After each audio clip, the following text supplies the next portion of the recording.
Hello दोस्तों, मैं विजय कुमार आपका अपने channel NCERT for government exam में स्वागत करता हूँ। दोस्तों इस वीडियो में हम लोग पॉलिटी लिए हैं। दोस्तों पॉलिटी एकदम एग्जाम के लिए महत्वपूर्ण है। दोस्तों क्वेश्चन देखेंगे, क्वेश्चन का लेवल तो कहेंगे कि हाँ वाकई में क्वेश्चन है।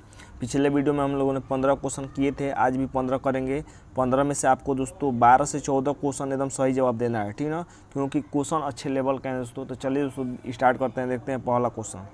देखिए पहला क्वेश्चन है कि मूल अधिकारों की रक्षा के लिए सर्वोच्च एवं उच्च न्यायालय कितने प्रकार की रिट जारी करता है। देखिए पहला ही क्वेश्चन ज़बरदस्त है कि सर्वोच्च न्यायालय या उच्च न्यायालय कितने प्रकार की रिट जारी करता है। ऑप्शन है 5, 6 और नीचे ऑप्शन है कि 7 की इनमें से कोई नहीं। तो सुप्रीम कोर्ट या हाई कोर्ट कितने प्रकार की रिट जारी करता है दोस्तों, तो ये करता है 5 प्रकार की रिट जारी करता है। तो कौन सा ऑप्शन हो जाएगा, ऑप्शन ए हो जाएगा 16 का, ठीक ना। देखिए दोस्तों याद रखिएगा, सुप्रीम कोर्ट 5 प्रकार की जो रिट जारी करता है किस अनुच्छेद के तहत करता है, तो अनुच्छेद 32 के तहत, ठीक ना। हाई कोर्ट जो जारी करता है 5 प्रकार की रिट, तो बस इसी से याद हो जाएगा। देखिए 32 में लास्ट में क्या है, 2 है, ठीक ना। और दोनों को गुणा कर दीजिए तो 3 दूना के 6। तो हाई कोर्ट करता है 226 के तहत, आर्टिकल 226 के तहत, ठीक ना, याद हो गया। तो सुप्रीम कोर्ट अनुच्छेद 32 के तहत और हाई कोर्ट 226 के तहत 5 प्रकार की रिट जारी करते हैं। अगला क्वेश्चन देखते हैं 17 नंबर के निम्न में से किस अनुच्छेद के द्वारा 6 से 14 वर्ष के बच्चों के लिए शिक्षा का अधिकार मूल अधिकार माना गया है।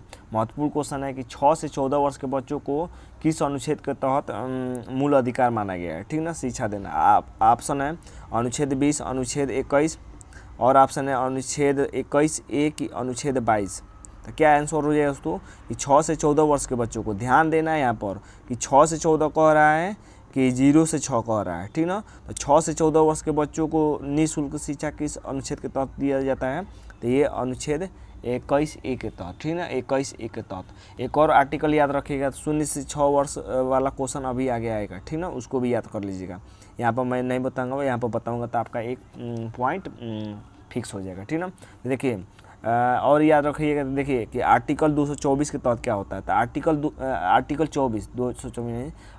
24 के तहत 14 वर्ष से कम बच्चे को कोई भी गैर कानूनी काम नहीं करवाना है या कंपनी में या कार्यालय में काम नहीं करवाना है, ठीक ना। तो आर्टिकल 24 क्या कहता है कि 14 वर्ष से कम बच्चों को कोई भी गैर कानूनी काम नहीं करवाना है या मजदूरी नहीं करवाना है, ठीक ना। फिर आर्टिकल 21A मैंने बता दिया कि 6 से 14 वर्ष के बच्चों को, ठीक ना, याद रखिएगा, महत्वपूर्ण है। अगला देखते हैं दोस्तों क्वेश्चन 18 नंबर क्वेश्चन है कि लोक कल्याणकारी राज्य की अवधारणा किस में निहित है। एकदम जबरदस्त क्वेश्चन है, याद रखिएगा कि लोक कल्याणकारी राज्य की अवधारणा किस में निहित है। ऑप्शन है मूल अधिकार, राज्य के नीति निर्देशक तत्व, मूल कर्तव्य की सर्वोच्च न्यायालय। तो किस में निहित है दोस्तों, तो ये निहित है ऑप्शन नंबर बी नंबर, ठीक ना। राज्य के नीति निर्देशक तत्व में लोक कल्याणकारी राज्य की अवधारणा निहित है। अगला क्वेश्चन देखते हैं, ये कौन था, 18 था, ठीक ना।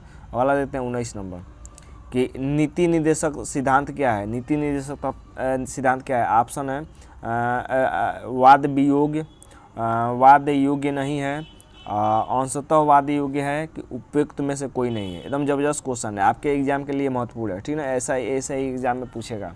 तो नीति निर्देशक सिद्धांत क्या है दोस्तों, तो 19 का क्या आंसर हो जाएगा, तो 19 का हो जाएगा ऑप्शन नंबर बी, वाद योग्य है, ठीक ना, वाद योग्य है। अगर पूछे दोस्तों देखिए नीति निर्देशक तत्व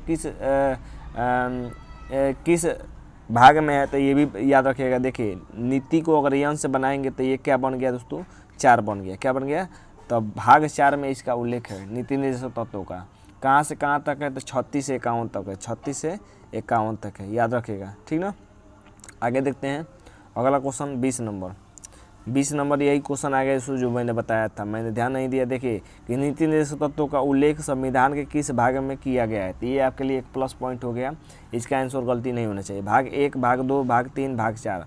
तो नीति अगर लिखेंगे दोस्तों, तो नीति अगर इसी तरह बनाते हैं ना, यौन ये सटा रहता है, तो इसको सटाइए मत, तो ये क्या पढ़ाएगा, 4 बनाएगा। तो नीति निर्देशक तत्वों का उल्लेख किस अनुच्छेद में है, तो भाग 4 में है, ठीक ना, भाग 4 में है, ठीक ना। कहाँ से कहाँ तक, तो 36 से 51 तक, याद रखिएगा। अगला देखते हैं 21 नंबर है कि संविधान का अनुच्छेद 40 राज्य को निर्देश देता है कि वह क्या निर्देश देता है कि समान कार्य के लिए समान वेतन, पर्यावरण की रक्षा करे कि ग्राम पंचायतों का संगठन की लोक कल्याणकारी राज्य की स्थापना। यानी कह रहा है कि अनुच्छेद 40 में किसका वर्णन किया गया, अनुच्छेद 40 में, ठीक ना। तो क्या आंसर हो जाएगा दोस्तों, तो ये हो जाएगा 21 नंबर 21 हो जाएगा कि ग्राम पंचायतों का संगठन, ठीक ना। ग्राम पंचायतों का गठन का उल्लेख किस अनुच्छेद में है, तो अनुच्छेद 40 में, याद रखिएगा। अगर बात करते हैं दोस्तों समान कार्य के लिए समान वेतन, या मेल हो या फीमेल हो, अगर समान कार्य कर रहे हैं तो उनको समान वेतन मिलेगा, ठीक ना। तो इसका उल्लेख किस अनुच्छेद में है, तो अनुच्छेद 39 में, ठीक ना, अनुच्छेद 39 में। पर्यावरण की रक्षा करना है या वन की रक्षा करना है या जीवों की रक्षा करना है का उल्लेख किस अनुच्छेद में है, तो अनुच्छेद ये 48 क में है, 48 क में है, ठीक ना, ये 48 क में है। आगे देखते हैं, इसका आंसर था ऑप्शन नंबर सी था। अगला देखते हैं 22 नंबर क्वेश्चन है। 22 नंबर है कि सरकार द्वारा बेरोजगारी भत्ता एवं वृद्धा पेंशन की व्यवस्था निम्न में से किस से संबंधित है। ऑप्शन है दोस्तों आपके पास मूल अधिकार से, निर्देशक तत्व से, कि मूल कर्तव्य से, कि उपयुक्त सभी से। तो क्या हो जाएगा दोस्तों 22 का आंसर, तो 22 का आंसर हो जाएगा दोस्तों ऑप्शन नंबर बी हो जाएगा, निर्देशक तत्व से है, ठीक है, निर्देशक तत्व से इसका उल्लेख है। अगला देखते हैं, अगला क्वेश्चन है कि मूल अधिकार संविधान में नहीं था, मूल अधिकार संविधान में नहीं था, तो नहीं था मूल अधिकार, मूल भारतीय संविधान में नहीं था मूल अधिकार, मतलब कह रहा है कि कौन ये नहीं था, ठीक ना, ये पूछ रहा है। इसके पूछने का लैंग्वेज क्या है दोस्तों, तो ये पूछ रहा है दोस्तों कि जो मूल भारतीय संविधान में क्या नहीं था, ये पूछ रहा है कि मूल भारतीय संविधान में क्या नहीं था। मूल अधिकार, मूल निर्देशक तत्व, मूल कर्तव्य की ग्राम पंचायत का गठन, एकदम स्टार लगा लीजिए, महत्वपूर्ण है। देखिए किस तरह क्वेश्चन फंसा दिया, ठीक ना। तो कौन सा मूल अधिकार, देखिए मूल अधिकार की बात करते हैं, मौलिक अधिकार चाहे मूल अधिकार, तो ये तो दोस्तों था पहले भी, ठीक ना। निर्देशक तत्व, नीति निर्देशक तत्व की बात करते हैं, तो ये कुछ था, कुछ लिया गया है। ग्राम पंचायतों का संगठन भी था, ठीक ना। लेकिन दोस्तों मूल कर्तव्य ये नहीं था दोस्तों, मूल कर्तव्य नहीं था, याद रखिएगा, ठीक ना। मूल कर्तव्य नहीं था मूल संविधान में। कितने हैं वर्तमान में, तो 11 हैं, 11 को एकदम जोड़ा गया है, ठीक ना। आगे मिलेगा क्वेश्चन ये कि नीति निर्देशक तत्व के किस अनुच्छेद में बालकों के लिए निःशुल्क और अनिवार्य शिक्षा का प्रावधान है। आ गया क्वेश्चन दोस्तों जो मैंने बताया था, ठीक है।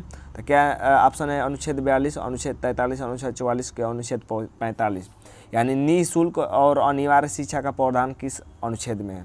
तो क्या हो जाएगा 24 का आंसर, तो 24 का आंसर हो जाएगा ऑप्शन नंबर डी हो जाएगा, ऑप्शन नंबर डी हो जाएगा, ठीक ना। अनुच्छेद 45 में दोस्तों 0 से 6 वर्षों को, ठीक ना, 0 से 6 वर्ष के बच्चों को निःशुल्क शिक्षा का प्रावधान है। जबकि अनुच्छेद 21 क में क्या है दोस्तों, 21 क में है आपका कि 6 से 14 वर्ष के बच्चों को निःशुल्क शिक्षा। ये दोनों क्वेश्चन एकदम याद रख लीजिएगा, भूलिएगा मत। कहे कि 0 से 6 वर्ष को बच्चों को निःशुल्क शिक्षा का उल्लेख किस अनुच्छेद में है, तो अनुच्छेद 45 में। 21 क में क्या है कि 6 से 14 वर्ष के बच्चों को निःशुल्क शिक्षा, ठीक ना, एकदम महत्वपूर्ण है, याद रखिएगा। तो कौन सा एक क्वेश्चन था, ये था 24 नंबर, तो 24 का आंसर क्या हो गया, ऑप्शन नंबर डी हो गया, ठीक ना। अगला देखते हैं 27 नंबर। इधर दिया है दोस्तों, इधर दिया है संविधान का अनुच्छेद, इधर दिया है 20 है, इसको मिलाना है, ठीक ना। तो देखते हैं दोस्तों 25 का देखिए यहाँ पर है, इसको यहाँ पर मैच करना है। तो आप देख लीजिए इसमें क्या है, अनुच्छेद इधर 40 है, अनुच्छेद 41 है, 44 है, 48 है। तो क्या हो जाएगा दोस्तों, इधर दिया है ग्राम पंचायतों का संगठन, अभी क्वेश्चन आया था, इसको गलती मत करिएगा। काम करने का अधिकार, समान नागरिक संहिता और कृषि एवं पशुपालन। तो देखते हैं यहाँ पर, तो देखिए ग्राम पंचायतों का संगठन तो अभी आया था कि अनुच्छेद 40 में था, तो एक का एक हो जाएगा, एक का क्या हो जाएगा, एक हो जाएगा, 2 ऑप्शन में एक है। अगला देखते हैं, दोस्तों अगला क्या है, अनुच्छेद 41 है, अनुच्छेद 41। तो इसका आंसर यही हो जाएगा कि अनुच्छेद 41 में क्या है, काम करने का अधिकार है। अनुच्छेद 44 में क्या है, समान नागरिक संहिता है। और अनुच्छेद 48 क्या है, कृषि एवं पशुपालन है, ठीक है। इस तरह याद कर सकते हैं कि पशु मतलब जानवर 48 लीटर दूध देते हैं, ठीक ना, यानी सीधा सीधी मिला हुआ है 1 2 3 4, ठीक ना। तो कौन सा ऑप्शन हो जाएगा, ऑप्शन नंबर ए हो जाएगा, 1 2 3 4 हो जाएगा। अगला देखते हैं दोस्तों क्वेश्चन 26 नंबर। 26 नंबर है कि संविधान में मूल कर्तव्यों को शामिल करने की प्रेरणा किस देश के संविधान से ली गई है। यानी मूल कर्तव्य को किस देश के संविधान से शामिल किया गया है या लिया गया है। तो क्या हो जाएगा दोस्तों, ये 26 नंबर का क्या हो जाएगा, तो ये हो जाएगा रूस, ठीक ना, रूस हो जाएगा, ठीक ना। मूल कर्तव्य को किस देश से लिया गया है, तो शामिल किया गया है, तो ये रूस हो जाएगा। जर्मनी से क्या लिया गया है, तो आपातकाल की सुविधा लिया गया, आपातकाल, तो ऑप्शन नंबर ए सही हो जाएगा। 27 देखते हैं, इस संविधान में मूल कर्तव्यों की कुल संख्या कितनी है, तो संविधान में मूल कर्तव्यों की संख्या कितनी है दोस्तों, ये 11 है, क्या है, 11 है। देखिए दोस्तों बात करते हैं, तो देखिए 10 + 1 याद रखिएगा 11। ये जो 10 मूल कर्तव्य थे, इसको 42वां संविधान संशोधन द्वारा, 42वां संविधान संशोधन 1976 के द्वारा जोड़ा गया, ठीक ना। और जो एक ये मूल कर्तव्य है, इसको 86वां संविधान संशोधन 2002 द्वारा जोड़ा गया, ठीक ना। तो दोनों याद रखिएगा, जो 10 है 42वां संविधान संशोधन 1976 द्वारा जोड़ा गया, और जो एक है एक, उसको 86वां संविधान संशोधन 2002 द्वारा जोड़ा गया, ठीक है। तो क्या हो जाएगा, ऑप्शन नंबर बी हो जाएगा। वर्तमान में 11 मूल कर्तव्य हैं। अगला देते हैं कि संविधान में मूल कर्तव्यों को किस समिति की अनुशंसा के आधार पर शामिल किया गया, महत्वपूर्ण है। तो किस समिति की अनुशंसा के आधार पर शामिल किया गया इसको, ऑप्शन है कर्ण सिंह समिति, कृपलानी समिति, स्वर्ण सिंह समिति की देवराज समिति। क्या हो जाएगा, तो ऑप्शन नंबर सी हो जाएगा। स्वर्ण सिंह समिति की अनुशंसा पर मूल कर्तव्यों को जोड़ा गया, ठीक ना। अगला देखते हैं 29 नंबर है कि संविधान में मूल कर्तव्यों को जोड़ने का क्या उद्देश्य है, यानी जो मूल कर्तव्य जोड़ा गया था उसका उद्देश्य क्या था। मूल अधिकारों को अधिक प्रभावी बनाना, कि मूल अधिकार के महत्व को कम करना, कि मूल अधिकारों तथा राज्य के नीति निर्देशक तत्वों के माध्यम सामंजस्य स्थापित करना है। ऑप्शन नंबर डी है कि राष्ट्र विरोधी और हिंसात्मक कृत्यों पर नियंत्रण करना। क्या हो जाएगा दोस्तों आंसर, ये मूल कर्तव्यों को जोड़ने का उद्देश्य क्या था। तो 29 का क्या हो जाएगा, तो 29 का हो जाएगा ऑप्शन नंबर ए हो जाएगा। मूल अधिकारों को अधिक प्रभावी बनाने के लिए मूल कर्तव्य जोड़ा गया था, ठीक ना। अगला देखते हैं दोस्तों, 30 नंबर क्वेश्चन है कि क्या मूल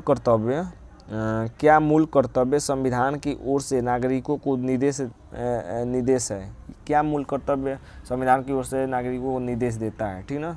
हाँ, नहीं, सिर्फ कुछ मूल कर्तव्य विशेष परिस्थितियों में। तो क्या हो जाएगा, तो इसका आंसर हो जाएगा ऑप्शन नंबर डी, विशेष परिस्थितियों में दोस्तों मूल कर्तव्य संविधान की ओर से नागरिकों को निर्देश देता है, ठीक ना, विशेष परिस्थितियों में। तो उम्मीद करते हैं दोस्तों कि वीडियो अच्छा लगा होगा तो चैनल को सब्सक्राइब कर लीजिएगा और लाइक जरूर कर दीजिएगा, ठीक ना। आप इसी तरह प्यार देते रहिए दोस्तों, आप अच्छे तरह प्यार भी दे रहे हैं। तो बस आज के लिए बस इतना ही, धन्यवाद दोस्तों।